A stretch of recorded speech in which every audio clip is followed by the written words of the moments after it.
TikTok is the new social video app making some serious waves. Hey, I'm Amanda. Thanks for watching. Please like, share, subscribe and leave a comment. So remember Vine? Well, TikTok is kind of like a new incarnation of that, except it's got a few more features and it's Chinese owned. Stand out, be creative, delight and amaze. Users can share 15-second videos of themselves doing, well, anything. But some of the most common themes are lip syncing, dancing, and comedic skits. Netflix and Pop-Tarts. Filters, music and animations are all part of the act. Like most social media apps, you can follow your favourites and like and comment. You can also live stream and it's easy to repost content on other platforms. Most users are 24 and under. I actually think the vibe on TikTok is quite positive. It feels a bit cheerful, it feels a bit earnest even sometimes. Unlike maybe your Twitters, it's a bit less cynical. But that might really have to do with the age of the people using the app. Last year, Chinese technology company ByteDance bought the app Musical.ly, and in August it was rebranded as TikTok. That saw downloads double worldwide.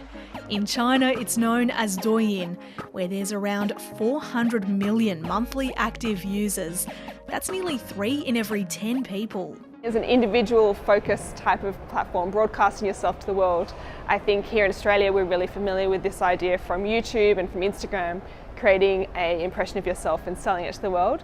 Well, TikTok lets you do that in a really professional way because it comes with all these animation tools and ways to sync yourself to the music. It can make anybody, even if you've got no video skills, look halfway decent. So I can see why it might appeal to China, but also to the rest of us as well. I'm Peppa Pig. Douyin had already received plenty of attention in the West earlier this year when it blocked content related to Peppa Pig, with claims the children's character had become a subculture icon.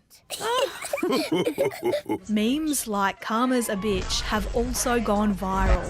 Karma's a bitch. TikTok is getting massive global traction.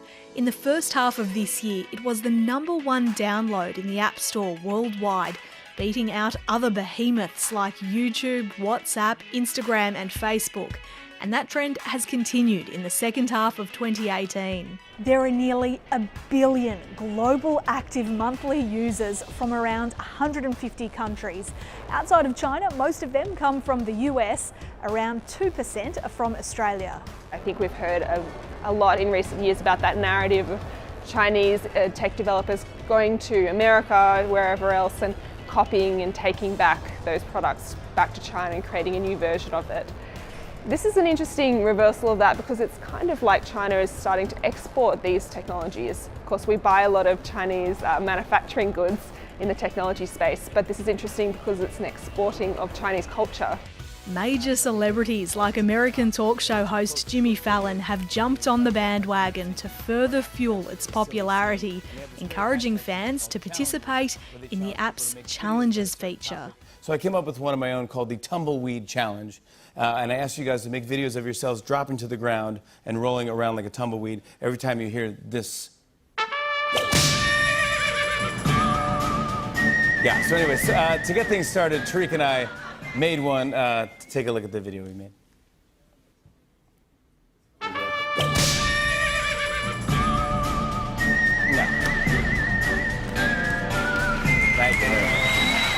Cringe videos also have huge widespread appeal, with compilations of painful or embarrassing TikTok clips racking up millions of views across other platforms.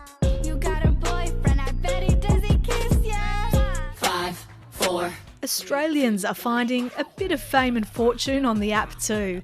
The Perth-based Ribka twins have more than 4 million fans on TikTok, thanks to their dance and acrobatic routines. And Katja Gleason has 2.6 million followers, with her content focused on music and skits. You're gonna die, clown! And it will be interesting to see too, like YouTube, whether a career on TikTok can be monetized in the same way. Of course, on YouTube you can run ads against your content and make money. On TikTok there is a way of making money through live streams. So viewers can attach their credit card to the app, essentially buy emoji and send them to their favorite live streamers, and who can then convert it back into cash. So this is really the key way of making money on TikTok at the moment. And it's clearly working. Its revenue has more than tripled in the past year. And that's excluding Android devices. It's also trying out other revenue streams. In September, TikTok teamed up with Guess to run a campaign called #InMyDenim for its first ever branded content piece in the US. That's something Douyin has been doing for a while. Paid partnerships with social media influencers could also be on the cards soon. Never one to miss out on a trend, Facebook this month launched its own very similar version of TikTok called Lasso. It's seen by many as an attempt by the company to try and lure back its shrinking teenage demographic. That's it for this week. Please leave a comment and let us know what you're keen on seeing from ABC News on YouTube.